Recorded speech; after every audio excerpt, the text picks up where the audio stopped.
जनाब, जब किसी मज़ारे को चौधरी के साथ कुर्सी पे बिठाया जाता है तो समझ लें कि उस मज़ारे का ज़िबा होना ठहर चुका। वो ये कह रहे हैं कि जनाब, डोनाल्ड ट्रंप पाकिस्तान से चाहते हैं बिल्ली थैले से बाहर आ चुकी है और लोग ये कह रहे हैं कि वही हुआ जिसका डर था। अमेरिका ने पाकिस्तान से ऐसा क्या मांग लिया है जो कि वो नहीं दे पाएगा, और कहा यह जा रहा है कि एक बहुत लंबी लिस्ट है और ट्रंप का आपको पता है कि जब उसकी लिस्ट पूरी नहीं होती तो वो 1 मिनट में पलट जाता है। मोदी के साथ वो ये कर चुका है, पुतिन के साथ ये कर चुका है, अब पाकिस्तान के साथ क्या करने जा रहा है। अब बात यह है कि इस सारी चीज़ों को जानने के लिए मेरे पास बहुत चीज़ें हैं आपके बताने के लिए कि इस वक्त पाकिस्तान का क्या क्या स्टेक पर लगा हुआ है और वो कौन सी 7 चीज़ें हैं जो कि ट्रंप हर हाल में पाकिस्तान से चाहता है और उसके बदले में पाकिस्तान को क्या मिलेगा। सऊदी अरब ने पाकिस्तान से क्या वादे किए हैं और इस वक्त सूरत हाल क्या है। लेकिन इस सारी की सारी सूरत हाल को समझने से पहले आपको ये जानना ज़रूरी है कि पाकिस्तान के हुक्मरान वाइट हाउस में पहली दफ़ा नहीं गए। इससे पहले हमने ये देखा था कि अयूब खान का 1961 में जॉन एफ कैनेडी ने इंतहाई पुरतपाक इस्तकबाल किया था। गाड़ी के अंदर उनको राउंड लगवाया था, खुद एयरपोर्ट पर लेने गए थे और उसके बाद हमने ये देखा था कि ऐसा समा था जैसे कोई जलसे या जुलूस से लीडर जो है रोड के ऊपर वेव करता हुआ जा रहा है। लेकिन उसके बाद फिर हमने ये देखा कि पाकिस्तान का अस्करी इत्तेहाद में शामिल होना उसको सोवियत यूनियन और फिर सीटों और सेंटों में शमूलियत का बाइस बना, जो कि बाद में ब्लॉक सोवियत यूनियन के खिलाफ इस्तेमाल हुआ। इसके बाद फिर हमने ये देखा कि जुल्फ़िकार अली भुट्टो को 1975 में जेराल्ड फोर्ड ने उसका इस्तकबाल किया और वहाँ पे बहुत ज़्यादा इज्जत दी गई। और अमेरिका वियतनाम जंग में उस वक़्त फंसा हुआ था और मशरिक़ वस्ता में नई सफ़ बंदियाँ उस वक़्त जारी थीं। उस वक़्त पाकिस्तान को इस्तेमाल किया गया तेल के बहरान से निकलने के लिए और अरब ममालिक से अपने रवाबित को बहाल करने के लिए और पाकिस्तान के इन्फ्लुएंस को वहाँ पर इस्तेमाल करने के लिए। आपको पता है कि जुल्फ़िकार अली भुट्टो के शाह फैसल के साथ, लीबिया के हुक्मरान मुअम्मर कद्दाफ़ी के साथ और दीगर के साथ बहुत अच्छे ताल्लुकात थे और पाकिस्तान के अंदर OIC का इजलास भी बुलाया गया था। इसके बाद फिर हम ये देखते हैं कि जनरल ज़ियाउल हक को जो है रोनाल्ड रीगन ने बहुत ज़्यादा उनका इस्तकबाल किया। 1982 की ये बात है और उस वक़्त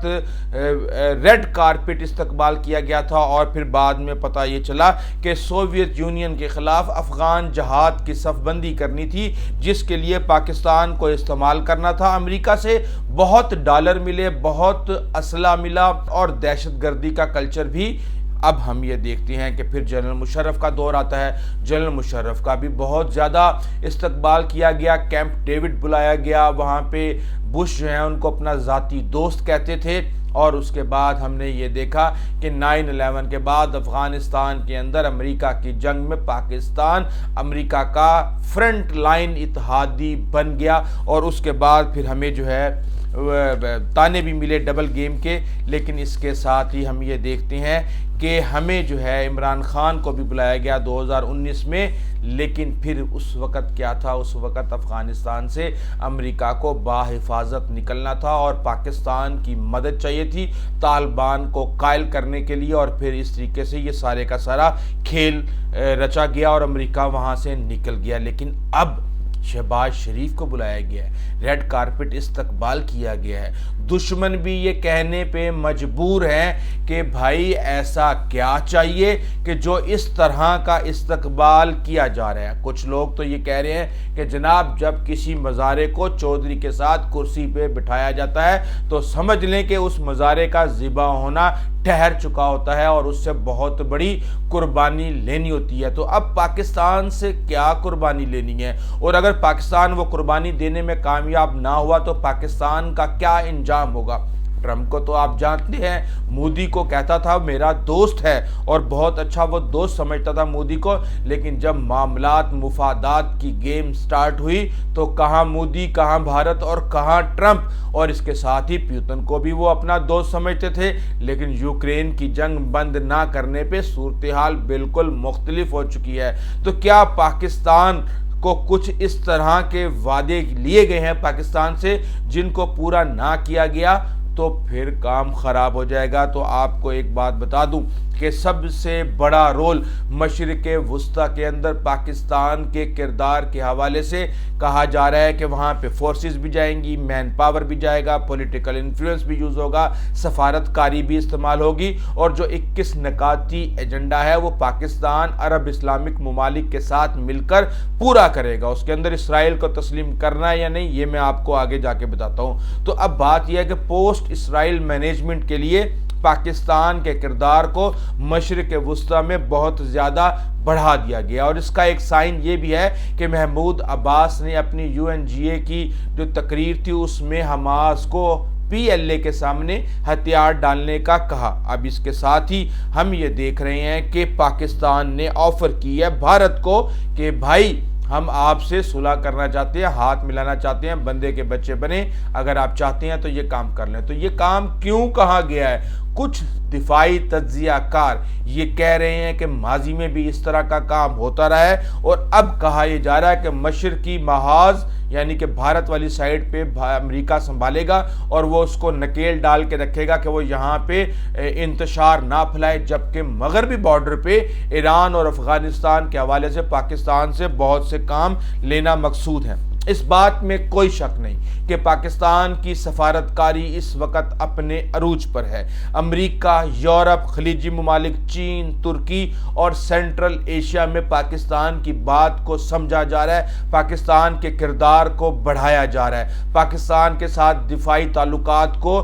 آذربائیجان سمیت جتنے بھی ممالک ہیں ہتھیار خرید رہے ہیں، GF-17 تھنڈر سمیت۔ تو اب اس وقت صورتحال یہ ہے کہ بھارتی دفاعی تجزیہ نگار ایون پروین سہانے بھی کہتے ہیں کہ جناب پاکستان وہ ملک ہے جس سے روس، چین اور امریکہ بیک وقت تعلقات قائم رکھنا چاہتے ہیں۔ تو اب اس سے پہلے کہ میں آپ کو بتاؤں کہ پاکستان کو کیا ملے گا، میں آپ کو یہ بتا دوں کہ پاکستان کو اس حوالے سے دینا کیا پڑے گا۔ تو سب سے بڑی بات یہ کہی جا رہی ہے کہ جہاں پاکستان کا کردار میڈل ایسٹ کے اندر بڑھے گا وہیں پہ پاکستان سے اسرائیل کو تسلیم کروایا جائے گا، اور کئی حوالے سے یہ بات بھی کی جا رہی ہے کہ یہ جو ملاقات ہوئی تھی یہ سعودی عرب نے ارینج کروا کے دی تھی، اور اب اٹس آل اباؤٹ سعودی عرب۔ یہ ساری کی ساری باتیں وہ کریں جو کہ ملٹری اسٹیبلشمنٹ سے اپنا بغض رکھتے ہیں اور ان کے خلاف مسلسل اوپینین دے رہے ہیں، لیکن اس کے ساتھ ہی ہم یہ دیکھ رہے ہیں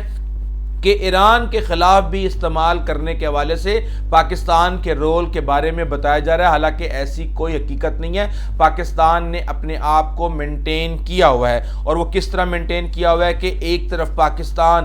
وائٹ ہاؤس کے اندر ٹرمپ سے ملاقات کر رہا تھا تو دوسری سائیڈ ہی UNGA کے اندر چین، روس، ایران اور پاکستان کے نمائندگان کی میٹنگ ہوتی ہے، جس کے اندر امریکہ کے بگرام ایئر بیس حاصل کرنے کی مذمت کی جاتی ہے اور کہا جاتا ہے کہ ہم اس کی مخالفت کرتے ہیں۔ یہ خطے کے لیے بالکل بھی ٹھیک نہیں ہے۔ اس کے ساتھ ہی کچھ لوگ تو اپنی ریڈ لائن بھی عبور کر گئے ہیں، اور وہ یہ کہتے ہیں کہ پاکستان کے نیوکلیر اثاثے خطرے میں ہیں اور امریکہ یہ چاہتا ہے کہ پاکستان کے نیوکلیر اثاثوں کو ختم کر دے۔ تو یہ جو لوگ ہیں نا، یہ اتنی چھوٹی سی عقل والے لوگ ہیں، اور یہ اس وقت بغض اور نفرت کے اندر بالکل اندھے ہو چکے ہیں، اس لیے یہ اس طرح کی باتیں کریں۔ ایک بات آپ یاد رکھیے گا کہ پاکستان کے جو نیوکلیر اثاثے ہیں وہ پاکستان کی سالمیت اور پاکستان کی جان اور اس کی شہرگ ہے۔ اس کے بارے میں کوئی نیگوشیٹ کرنے کے بارے میں بھی کوئی تصور بھی نہیں کر سکتا، اور اگر یہ ہونا ہوتا تو آج سے بہت سال پہلے ہو چکا ہوتا۔ اس کے ساتھ ہی میں آپ کو بتا دوں کہ چین سے دوری کی بات بھی کی جا رہی ہے کہ چین سے دور کیا جائے گا، لیکن معاملہ اتنا آسان نہیں ہے، چین سے دور تو پاسیبل ہی نہیں ہے۔ दो चीजें मैं आपको बता दूं, सब कुछ हो सकता है, दो चीजें नहीं होंगी, एक पाकिस्तान के न्यूक्लियर असासे और दूसरे चीन के साथ ताल्लुकात। एक बात को समझने की जरूरत है, जब कोई भी मिलिट्री, अब रशिया के साथ इंडिया को ताल्लुकात अपने खत्म करने में क्यों मुश्किलात का सामना हो रहा है, क्योंकि सारी जिंदगी 60%, 70%, 80% असला भारत ने रशिया से खरीदा है, और जब आपका दिफा किसी भी मुल्क पर मुनहसर होता है उससे ताल्लुकात किसी सूरत खराब नहीं होते, वरना काम सारे का सारा खराब हो जाता है। इसके साथ ही कहा यह जा रहा है कि जनाब छोटी मोटी जंगें लड़ी जाएंगी सऊदी अरब की, गजा के अंदर किरदार बढ़ाया जाएगा, मिडल ईस्ट के अंदर किरदार बढ़ाया जाएगा, मुश्तरका फौज बनाई जाएगी, और सऊदी अरब को हेल्प करवाने के हवाले से पाकिस्तान के किरदार को बढ़ाया जा रहा है और उसकी इज्जत की जा रही है। And it's all about Saudi Arabia. जाहिर सी बात है, जिसने जो कहना कहे, हमें पता है कि हम 60 साल से चीन के साथ, सऊदी अरब के साथ, अमेरिका के साथ, सबके साथ ताल्लुकात बनाने के बावजूद अपने मुफादात का तहफ़्फ़ुज़ किस तरह करते हैं ये बच्चे बच्चे को पता है। और इसके साथ ही वो ये कह रहे हैं कि जनाब डोनाल्ड ट्रंप पाकिस्तान से चाहते हैं कि जो तालिबान के खिलाफ पाकिस्तान का गुस्सा है उसको मटीरियलाइज किया जाए और किसी भी तरीके से तालिबान को धक्का देने के लिए पाकिस्तान को इस्तेमाल किया जाए। ये चीज़ जो है दहशतगर्दी के खिलाफ जंग की सूरत में सामने आने वाली है, और जाहिर सी बात है ये मामला तो अब खुद पाकिस्तान की बका का मामला हो गया है। पाकिस्तान जो भी फैसला करेगा अपने मुफाद में करेगा, और उसके साथ हमें बदले में क्या मिलने वाला है ये बहुत ही इंपॉर्टेंट है। अब आपने ये तस्वीर तो देख ही ली होगी जो कि आर्मी चीफ एक बॉक्स लकड़ी का पेश कर रहे हैं, और जिसका मकसद ये है कि जिसके अंदर मिनरल्स पड़े हुए हैं, इंतहाई इंपॉर्टेंट मिनरल्स जो कि पाकिस्तान से निकलते हैं वो पेश किए गए हैं, और उनको बताया गया है कि भाई ये मिनरल हैं, ये आके निकालें और हमारा भी फायदा करें और अपना भी फायदा करें अगर आप चाहते हैं कि पाकिस्तान कोई भी रोल प्ले करे। इसके साथ ही हम ये देख रहे हैं कि पैसे इमदाद के मामले में भी बात चल रही है, क्योंकि अमेरिका ने हमारे कई बिलियन डॉलर फौजी इमदाद की मद में जो कि हमारे बनते थे वो रोके हुए हैं। और इसके साथ ही कहा जा रहा है कि कुछ वेपन्स लिए जाएंगे और भारत को धक्का देने के लिए अमेरिका को इस्तेमाल किया जाएगा, क्योंकि पाकिस्तान का ये अव्वलीन मुफाद है कि किस तरह भारत को धक्का देना है। इसके अलावा चाहे आईटी हो, चाहे ज़राअत हो, चाहे इंटेलिजेंस शेयरिंग हो, सिक्योरिटी हो, इस तरह की चीज़ों पे काम होगा। और बकौल शहबाज शरीफ, जब ट्रंप ने अपनी कंपनियों को फौरी तौर पे पाकिस्तान जाके फिजिबिलिटी बनाने और इस हवाले से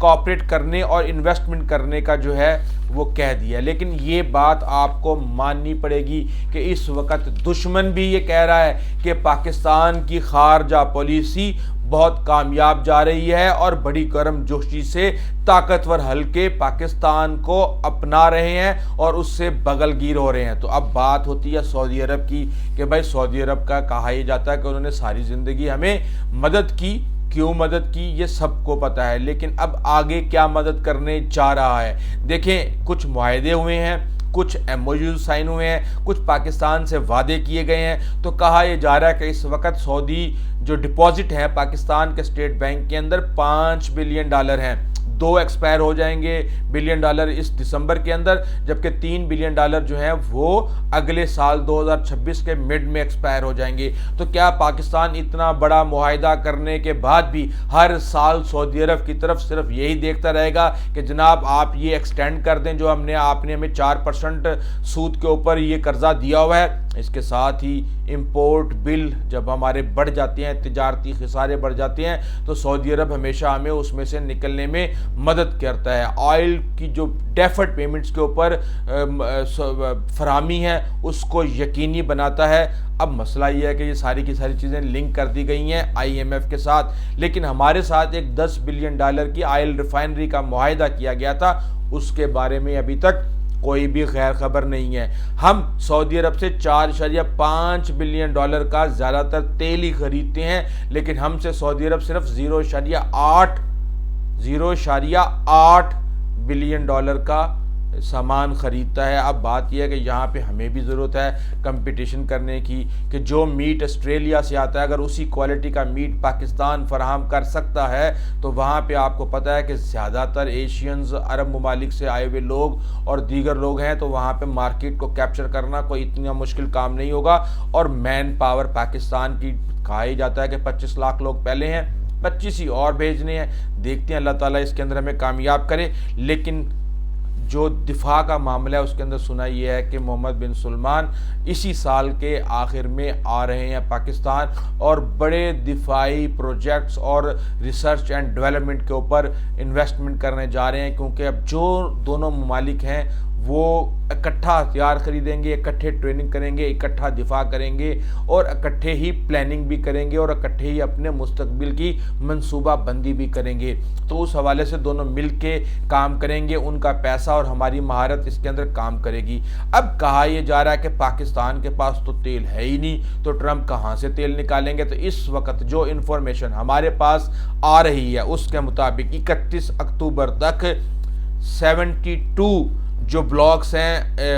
یعنی ان میں 40 جو بلاکس ہیں وہ نیو آف شور ہیں، اور 31 جو ہیں وہ آن شور بلاکس ہیں، ان کی بولی ہونے جا رہی ہے آئل ایکسپلوریشن کے حوالے سے۔ ہم امید کرتے ہیں کہ یہاں سے کوئی نہ کوئی تیل نکلے، ورنہ دشمن تو یہ کہہ رہا ہے کہ پاکستان کے پاس کوئی تیل نہیں ہے، صرف اور صرف لالی پاپ ہے۔ تو بہرحال اس وقت صورتحال یہ ہے، لوگ اس کو سمجھ رہے ہیں کہ شاید یہ معاملہ بہت زیادہ حساس ہے، لیکن ہم 70-75 سالوں سے اسی طرح کی صورتحال سے کھیلتے آ رہے ہیں۔ 2012 سے ہم بہت زیادہ پریشان تھے کیونکہ ہمیں نوکری نہیں مل رہی تھی، اور اس کی وجہ یہ تھی کہ امریکہ ہم سے ناراض تھا، کوئی سروسز نہیں ہو رہی تھی، اور سعودی عرب بھی پچھلے دنوں بہت زیادہ ناراض تھا، اور اتنا ناراض تھا کہ ہم سے $1 بلین بھی مانگ لیا تھا۔ تو ان اپرچونٹیز کا کھلنا اور اس کے اندر پاکستان کو کام کرنے کا موقع ملنا، اور اس کام کے عوض پاکستان کے مفادات کا تحفظ ہونا، یہ ایک خوش آئند اور میں یہ سمجھتا ہوں کہ ایک خوشگوار تبدیلی ہے جسے ہمیں ایکسیپٹ کرنا چاہیے۔ اور الحمدللہ اس طرح کی صورتحال سے ہم نکلتے رہے ہیں۔ ہم نے ماضی میں بڑی غلطیاں کی ہیں، لیکن ہمیشہ اپنے ملک کی مفادات کو سامنے رکھتے ہوئے کام کیا، چاہے ہمیں امریکہ کی ناراضگی لے کے ڈبل گیم کرنے کا الزام ہی کیوں نہ سہنا پڑے۔ ابھی تک کے لیے اتنا ہی، آئندہ تک کے لیے اجازت دیجیے، اللہ حافظ۔